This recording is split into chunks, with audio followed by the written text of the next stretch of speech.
गुम्बद थाने के हदूद वाक़ सुलकी में मौलखा 28/9/2025 को 28/9/2025 को मदई मुकदमा फिरजादा नामी एक शख्स ने अपने बेटे के कत्ल की रिपोर्ट की कि किसी नामालूम मुलज़िमान ने इसके बेटे को बड़ी बेदर्दी से छुरी डंड और लातों को से कत्ल किया है। वाक़े की रिपोर्ट जनाब पीओ साहब के नोटिस में लाई जाकर उन्होंने जिस पर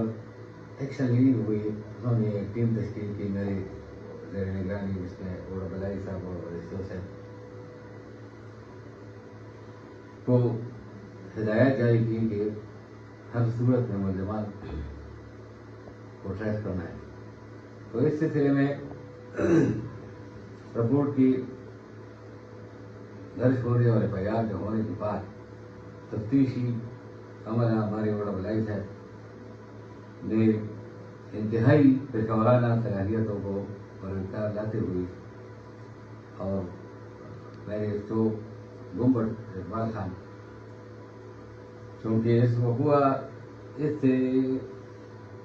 इसकी आमद से चंद यौम कबल रोनमा हुआ था, इस साहब ने आकर मुकम्मल एफआईआर के बारे में और हालात को मद्देनजर रखते हुए दिन रात मेहनत के बाद इस नतीजे पर पहुँचे कि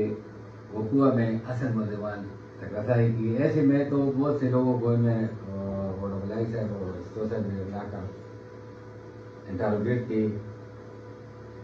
और इंतहाई पेशेवराना महारत के साथ रिश्तो साहब और बलाई से इंतहाई मेहनत से असल मुलज़िमान वो अभी आपको स्क्रीन के सामने खड़े हैं। हालात ये थे कि वक़ुआ से चंद यौम कबल एहसन नामी एक लड़के के साथ ये शफीकुर रहमान जो पेट्रोल पंप का चौकीदार था, उसके साथ लड़ाई झगड़ा बात पर हुई, जिसमें बकौल मुल्ज़िम एहसन कह रहा है कि मकतूल शफीकुर रहमान ने मुझसे गलत डिमांड की थी। चूँकि जुनैद नामी जो मुल्ज़िम है ये एहसन का दोस्त था और उससे गवारा नहीं हुआ, तो इस लड़ाई के बाद इन लोगों ने एक मनसूबाबंदी के तहत जो मकतूल शफीकुर रहमान है उसको रात की तारीखी में पंप से ले जाकर तकरीबन रात 2:30 बजे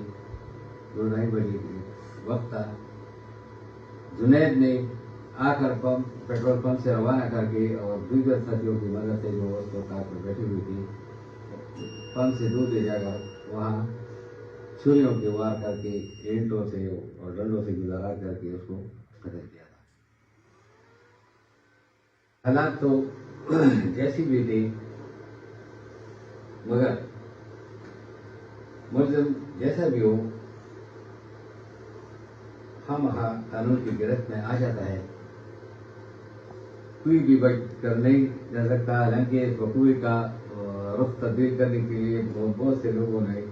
बहुत से हल इस्तेमाल किए, जिससे इसका रुख किसी और तरफ नहीं लग जाए, मगर तफ्तीशी अफसर ओड़ा बलाई नजरुल खान और एसएचओ इकबाल खान इंतहाई महारत के साथ इस केस को ट्रैक करके असल मुलज़िमान तक पहुँचे, जिसमें 5 मुलज़िमान सामने आ गए दौरान तफ्तीश और इंटरोगेशन, जिसमें मोहम्मद जुनैद वल्द सैयद अली शाह, आदिल रहमान वल्द हाफिज खलील रहमान, ताहिर महमूद वल्द इरफान मोहम्मद, सलमान महमूद वल्द खलील रहमान और इस तरह एहसन मुनीर वल्द अख्तर मुनीर, क्योंकि बताता तौर पर गिरफ्तार होकर इन लोगों ने अपने जुर्म का इकरार भी कर लिया। वक़ुआ में जो रिकवरी हुई है इन मुलज़िमानों से, तो इसमें से जो छुरी जिसके साथ शफीकुर रहमान को कत्ल किया गया था वो रिकवर है। डंडे ईंट और उसके अलावा 3 मोटरसाइकिल वक़ुआ में इस्तेमाल हुए थे। وہ بھی ریکور کی گئی ہے.